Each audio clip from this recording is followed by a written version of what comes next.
Positive Day Universe, this is Dr. Gigi Disunga from I Can Change Project.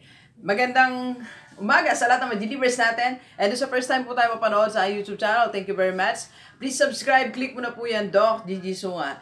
Okay, so bago tayo pumasok, Thursday morning ngayon. So sa lahat ng mga Universe natin, OFW dito sa Pilipinas, sana you're okay.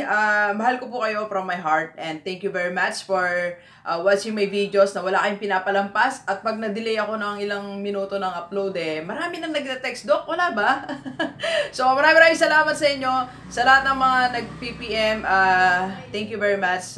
Nagsasabing, ingat ka, Doc. Ingat kami kalusugan mo. Marami kaming umaasa sa iyong vlogs. Maraming salamat. Kaya iniingat ako yung pagdadrive ko, kalusugan ko, and everything. Part of my life is for you. Yan. Alright, so, okay, how to be unstoppable. Yan. So, nakita na ba tayong tao na maya-maya merong ginagawang kakaiba? Diba? Nakita mo dati, eto siya, maya nag-launch na naman siya sa ng bagay, diba? Be unstoppable. Parang one time, when I went to conducted a seminar sa SBMA, students of PUP Mariveles. Hello, PUP Mariveles Student Council, officers, lahat ng organization nyo dyan. Ma'am Separa, thank you very much for inviting me for 4 na beses na ako nag-talk sa kanila. Nakausap ko si Ma'am Separa, sabi niya, Doc, alam mo, lagi tayong inaabangan kasi palagi kami bago. Almost monthly, weekly ba yan? Meron kang nilolaunch na bago. Sabi ko, I want to be unstoppable. Yan. So, be unstoppable. Yung tuloy-tuloy ka lang, alam mo yun, yung lagi kang may nilolaunch na bago sa buhay mo. Kaya doon sa mga delivers natin, OFW, dito sa Pilipinas, kung yung buhay mo laging, ito na ginagawa mo yearly, nandiyan ka sa isang kumpanya, nandiyan ka sa isang organization, na everyday yan lang ginagawa mo, yan ang pinopost mo sa FB mo, medyo mag-isip tayo ng konti. Why I am posting the same things, the same routine everyday? Pag ganyan, nagiging stoppable ka. Because I believe, okay, naniniwala ako na lahat tayo may gustong gawin everyday. Meron tayong mga ideas na naisip, di ba? Pero hindi natin siya naggagawa. And the moment na hindi mo na siya ginawa, hindi mo siya ni-launch, ibig sabihin, napatigil ka na ng maraming bagay sa paligid mo. So, ano bang gagawin natin in order to be unstoppable? Kasi, alam nyo, sabi ko nga, I believe, second time, I believe na meron tayong mga potential. So, unti-unti nilalabas natin yan So, dapat ilabas natin lahat ng potentials natin. And remember, like ko sinasabi, na bago tayo ipinanganak, nag-implant si Lord sa atin ng mga potentials, di ba? So, kailangan lang natin ilabas lahat ng mga potentials na yan. Okay? So, anong gagawin natin? Be unstoppable. Kasi pag naging stoppable ka, or tumigil ka na, so nawawala na yung mga potentials na yan. Mababaon na lang yan. Kaya sabi ni Dr. Miles, Sir Miles, Miles nga ba? Okay. Sabi niya, the richest place in the world, hindi yung US, China, Japan, not those things. The richest place in this world is the cemetery. Because in the cemetery, ang daming dreams na nabaon. Ang dami sanang books na naisulat. Kaya lang, kinamatayan na. Kasi naging stoppable. Napatigil sila ng maraming tao, maraming bagay, maraming pagsubok sa buhay. Diba? Be unstoppable. Okay? So, dun sa sementeryo, ang daming nag-give up doon. Ang daming sanang business na na-launch. Ang dami sanang mga bagong bagay na noon pa natin sana na-enjoy ngayon. Who knows, baka yung Facebook sana noon pa. May nakaisip na noon, kaya lang naging stoppable Diba? Thank you to Mark Zuckerberg. Diba? Maraming salamat sa iyo kasi you became unstoppable. Diba? Hindi ka nagpatigil sa mga classmates mo, professors mo. Diba? So, even Bill Gates, diba? Thank you. Meron tayong Microsoft. Diba? So, be unstoppable. Paano ba gagawin yan, Doc? Gusto ko rin maging unstoppable. Yung ba mamaya may nilolaunch ka bang bagong bagay. Okay. So, number 1, 4F, para madaling tandaan. So, kagabi ko pa ito iniisip. Natutulog nga ako, nag-iisip ako Hindi ko na po alam, mga delivers, ano yung nangyayari sa buhay ko. Lagi na ako may hawak ng ballpen itong pad. Lagi na iniisip ko, ano ba yung content, ano yung topic? One of the hardest things na kinakaharap ko ngayon sa buhay. Ito magbigay sa inyo ng laging bagong gagawin, di ba? Naisip niyo po ba yun? Di ba kinawa sa akin? Hindi, joke lang. For every day, at least 2 to 3, 4, hanggang 4 vlogs. Airing different contents. Di ba? So, yun ang hamon sa akin. Kaya, I read a lot. I watch a lot. Every day, pinapaandar ko yung isip ko. I was trying to stimulate it. Okay, nagpipray ako, Lord, ano ba yung dapat kong gawin? Ano yung dapat kong sabihin? Like today, naharap naman ako sa bagong pagsubok. Content, 4 na content na hindi ko dapat ulit-ulitin. Alright? So, number 1 ay be unstoppable. First is focus. Para hindi ka mapatigil ng kahit sino man, kahit yung boss mo, okay? Yung kapitbahay mo, best friend mo, o kahit sino man, o ano man, okay? Lagi kang nakafocus. Focus ka dun sa goal mo. Okay? Mag-focus ka dun sa purpose mo. Sabi nga, di ba, ni Simon Sinek nga ba? Okay? So, you don't forget your why. Don't forget your reason. Kaya, para hindi ka tumigil. Like ko sinasabi sa inyo, kaya maraming tao tumitigil. Okay? Nasa first step pa lang, ayaw na. Kasi nga, hindi na nakafocus eh. Nahalina na ng ibang, ng ibang mga purposes. Pati purpose ng kapitbahay niya, natangay na siya ng purpose ng kapitbahay niya. Eh, kapitbahay mo may ibang why. Di ba? Let them work. You have your own why. You have your own reason. So, mag-focus ka dun sa why mo. That's why it's important, believers. Paulit-ulit ko sasabihin sa inyo. Though I sound like a broken record, sasabihin ko ulit sa inyo to. You list down your goal. You list down your reason, your why. Dapat nakafocus ka dyan. Huwag ka munang titingin sa ibang bagay. Sa mga tukso, huwag ka munang titingin dyan. Huwag ka munang titingin sa mga magandang kotse, kung di pa panahon, sa business mo muna. Sa pag-iipon mo muna para sa negosyo mo, dyan ka muna mag-focus. Huwag kang magpa-engganyo muna sa maraming tour, travel, kung nag-iipon ka for your first investment. By the way, mamaya abangan nyo po meron tayong topic investment para sa mga first beginners, sa mga first time na mag-invest. So, you need to focus. Pag naka-focus ka kasi, okay, so ito yung tingin mo, pag napasok na doon ang isipan mo, malawak na yung mararating na imagination mo. Diba? Nag-focus ka sa isang business, okay? Pag nandun ka na, ang lawak na i-expand mo yan. When I focus on my YouTube channel, nag-focus talaga ako. As in, pagising ko, yan, vlog na tayo, punta tayo sa iba't ibang lugar. Then, nung nandun na ako, dun sa YouTube channel ko na I focus 100% of my excess time, okay? So, dun siya nag-expand. Then, sabi mo, obisado sila maingay, si nanay. So, dun nag-expand, okay? So, nag-expand kasi nagsimula ako sa pag-focus. So, focus ka muna. If you are starting your business right now, focus ka muna sa business mo. If you are starting or working dyan sa abroad, mag-focus ka muna dyan sa trabaho mo. Okay? Huwag muna sa ibang bagay. Huwag muna tayong titingin sa ibang bagay. Okay? So, focus. Be unstoppable. Because the moment na tumingin ka na sa ibang bagay, magiging stoppable ka na. I-give up mo na ang iyong why. I-give up mo na yung goal. Okay? So, the first thing na dapat mong gawin is write your goal. Write your why. Your reason. Okay? Alright, so, number 2. Kaya nga, ano ba, kung estudyante kahit so happy na panood mo ko ngayon, okay? Para hindi ka mag-stop every sem, mag-shift ng course, hanggang 7 years, 8 years ka na sa college, balikan mo yung purpose mo. Tingnan mo yung pamilya mo. How do they sacrifice or what are they doing para makapag-aral ka? Tingnan mo yung mother mo nga, father mo nag-abroad, di ba? Just for your studies. So don't forget that reason. That's your why, that's your reason, your family. Kaya kung sabihin mo sa akin, estudyante ka, nawawalan ka ng purpose, hindi ka nawawalan ng purpose, you just forget your purpose. So, ang gagawin mo ngayon, go back to your purpose. Para hindi ka pa ulit-ulit sa subject na yan, di mo maipasa. Para yung thesis na yan, gawin mo na yan. Di ba? Yung OJT mo, pagbutihin mo. Because that's your future job. That's your future business. Be unstoppable. Focus. Alright? Number 2. Another F is forget others' opinion. They don't matter. Wala namang count yan eh. Yung opinion ng kapitbahay mo, walang count. Yung opinion ng office mate mo, na sinasabi niya, hindi mo kaya yung maging department head, walang count yon. yung opinion ng mga friends mo sa FB, okay, mga nag-PPM sa'yo, walang count yan. Nung mag-start ako mag-seminar, ang dami nagko-comment. Minsan sa wall na talaga eh. So, dinidelete ng mga assistant ko. Minsan nag-PPM sa akin. Sabi nila, kaya ba yung topic na yan? Yes, why not? Diba? As long as may libro, as long as may nakikita ako sa YouTube na topic na ganyan, I can deliver that.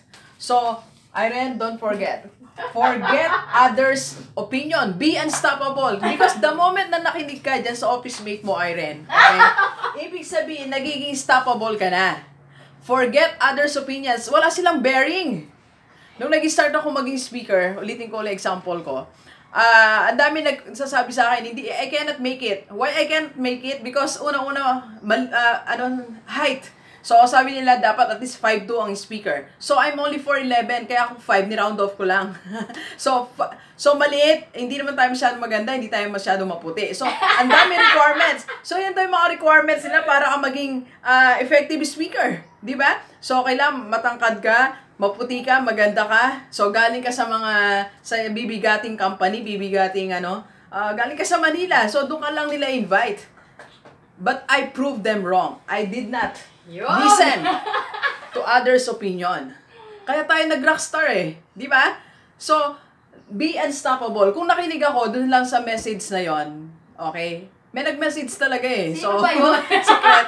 May nag-message talaga eh. So, may message talaga niya ako eh. So, pero hindi ko yung pinakinggan. I become unstoppable. Had I listen to them, okay? So, walang rockstar speaker ngayon. Wala na rin ako YouTube channel kasi doon pa lang nag-give up na ako eh. Lalo na YouTube. So, dami nagsasabi, anong alam sa YouTube, di ba? Actually, hindi ko talaga alam ang YouTube. That time, when I was about to start, I asked Ma'am Mariby, hi Ma'am Mags, sabi ko pa sa kanya, saan ba nakikita yung makanta na yan? Eh di sa YouTube, sabi niya, saan makikita yung YouTube? I-type mo YouTube. Then, do you believe na, siguro mga 2 weeks from then, nung tinanong ko siya, doon ako nag-start ng YouTube channel ko. Be unstoppable. Kaya tayo madali mag-give up, isang opinion pa lang nawala na. Isang sabi pa lang, give up na agad tayo. Sinabi na, hindi kikita yan. So, sige, wag ko na simulan. Di ba? Eh, ano bang niya? Anong credibility niya to tell that? Forget others' opinion so that you become unstoppable. Maraming opinion mga tao sa paligid natin. Di ba? Wala sa office mate mo, kasama mo sa bahay, nanay mo, di ba? Tatay mo, di ba? Yung boss mo. So, lahat na yan walang bearing. Walang bearing ang mga opinion nila. Okay? Ikaw lang. Yung isipan mo, yung naiisip mong gawin, you just do it, just launch it. Di ba?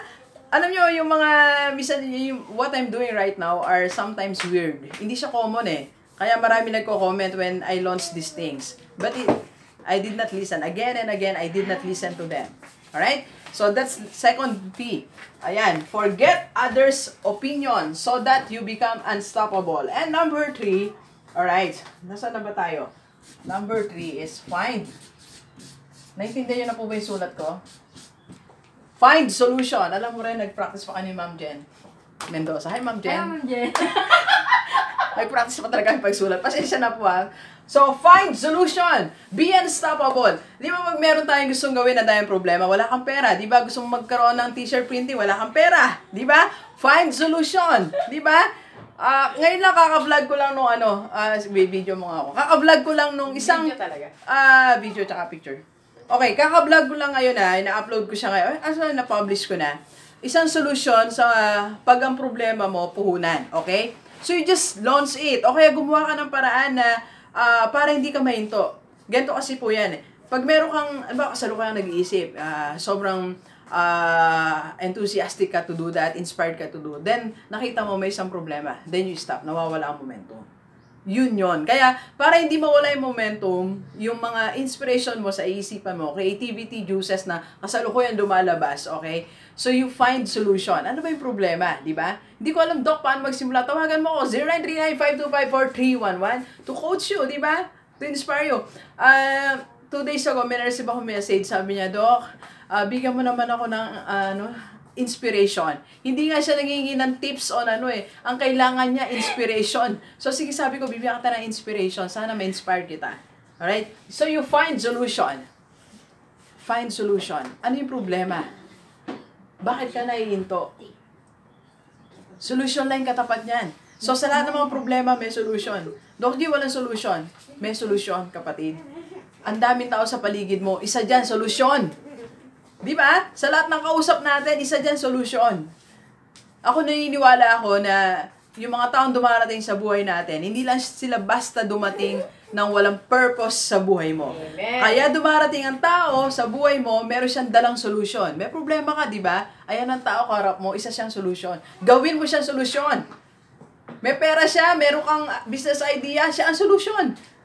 Di ba? Meron kang business idea, wala siyang pera, may idea ka, okay? So, meron siyang technical skill, siya ang solusyon. Find solution. Find solution. Tatlo ang kotse mo, gusto mong magnegosyo, ay yung isa, solusyon. Ibenta mo yung isa, di ba? Just find solution. Para hindi ka maging stoppable. Kasi pagka hindi ka nakakita ng solution, i-stop ka na. Sasabihin mo sa sarili mo, i-give up ko na tong dreams ko na to. Baka yung dream mo na yan yung makakasagot sa problema ng community natin. Imaginein mo, kung nag-give up si Zuckerberg, nasa na tayo ngayon, di ba? Nabubuhay pa rin tayo sa phone call, di ba? Sa Skype, doon pa rin tayo kung nag-give up si Zuckerberg. Alright? So, what if nag-give up si Martin Luther? And then ngayon, hanggang ngayon, may discrimination pa rin tayo sa US. Black Americans and white Americans. Yung mga black Americans, hindi pa rin sila nakakasakay sa front seat. What if others people give up? Wala sana tayo na-enjoy na aircon ngayon, di ba? Wala sana tayo na-enjoy na mga sasakyan, na maganda sasakyan. What if Walt Disney give up his dream?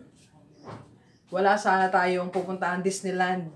Wala sanang kaligayang lahat ng batang nagpupunta sa Disneyland. Alright? So, you find solution. What is your problem? What is the dream na meron ka? What is the solution? Nandiyan lang ang solution. I believe nandiyan lang sa paligid ng solution. You just try to spot it. Tinan mo lang. You sit down. Alam niyo, maganda kasi everyday nagre-reflect tayo. Everyday iniisip natin na ito yung gusto kong gawin. Ito lang yung meron ako. Yung meron ka na yan ang solution. Diba? Yung meron ka, yan ang solution.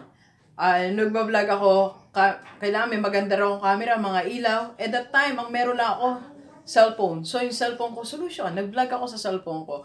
Wala akong lights, drop light, wala pa akong ibang gamit. So, meron kami malaking flashlight, and that's the solution. Kung ano meron ka ngayon, yan ang solution. Gawan mo lang ng paraan. Di ba sabi nga, si Lord hindi nagbigay ng tables, ng chairs. Anong binigay ni Lord? Trees. Di ba? Binigyan tayo ni Lord ng trees. Ikaw na yung gagawa ng tables. Ikaw na yung gagawa ng chairs. Ikaw na yung gagawa ng furnitures. Di ba? Yun ang finding solution. Hindi naman nagbagsak si Lord ng aparador, di ba? Ng tables. Ang binagsak niya, puno. Kaya yung solusyon na hinahanap mo, hindi siya porting solusyon na swak sa'yo. Meron ka pa rin effort, kapatid. Iuhulma mo pa rin yung solution na yan. Okay? Be unstoppable. Alright? So, lumalawig tayo. Parang nasa cemetery na po tayo, mga kaibigan. Okay. Next. Alright. So, last na po tayo. Last F. Sana natatandaan natin. Delivers, ha? Bago ako natulog, nanaginip ako, naganap ako talagang 4 na F para ma-deliver ko to. Okay? Face the hardest task. Ayan. Wow. I love that. Face the hardest task. Okay? Nabasa niyo po? Face the hardest task. Or, yung pinakamahirap, huwag niyong iwasan, di ba? Huwag natin iwasan yan. Nung in-invite ako sa Holy Angel University, my first time ko sa isang private university sa Angeles City. That was my first time. At nung na-invite ako, Holy Angel pa talaga. Hello, Holy Angel University. Ngayon malalaman na kinabahan ako nung first time ko po. So, that's for me, that's the hardest. Ang ganda pa nung auditorium nila. Ang ganda nung place. Tapos nung pinakilala pa ako ni Sir Mr. P. Hi, Sir. Pinakilala niya ako. Yung boses pa naman ni Sir, pang ano pala yun, pang intro sa mga concert, pang bigating boses. So, I was so, may konti akong, parang natakot ako ng konti, and kinabahan ako ng mainam-inam doon. Pero, that's the hardest. So, sabi ko, tatanggapin ko ba yung Holy Angel? Pero inisip ko, kung di ko to tinanggap, wala na ako tatanggapin ibang big university. Okay? So, I accepted that. Kumbaga, sabi ko sa kanila, nung ika-second ko na, naka-5 na ata ako sa Holy Angel. Sabi ko, sumikat na po ako kasi kumbaga sa concert, nag-araneta na ako. Thank you very much sa inyo. So, what I'm trying to say is, face the hardest task. Meron kang gustong gawin sa buhay mo, may hardest thing, yan ang kinatatakutan mo. You do it, di ba? Natatakot kang mag-withdraw ng 50,000, 100,000 for your own business, to start your own business. You do it. It can be a hard decision sa family nyo, but you have to do that. Be unstoppable. Kasi pag nag-stop ka na sa 100,000 na puhunan mo, wala na. Di ba? Pag nag-stop ka na dun sa natakot ka na, do I have to work every Saturday? Ang hirap naman nun. Yeah, you have to face it. Yung lahat ng gagawin natin, mga believers, babalik tayo sa why natin, babalik tayo sa reasons natin, sa goals natin. May mga hardest point yan. Okay? So, para maging unstoppable ka, you face the hardest point. You face the hardest task. Sabi nga ni Gary V, hindi po si Gary V na singer, sabi niya, accept the hardest. Kung alam meron kang event sa school, yung pinakamahirap na task, yun yung doon ka mag-volunteer. Kasi kung madali, anong challenge, di ba? Pinagpipresent ka sa seminar. That's the hardest part. You have to face that. Kwento ko uli sa inyo, paano ako naging speaker? It was so hard. Di ba? So, pinag-speak ako ng walang first time ko lang makita yung slides. That can be the hardest point. But I did it. Okay? So, para hindi tayo maging stoppable.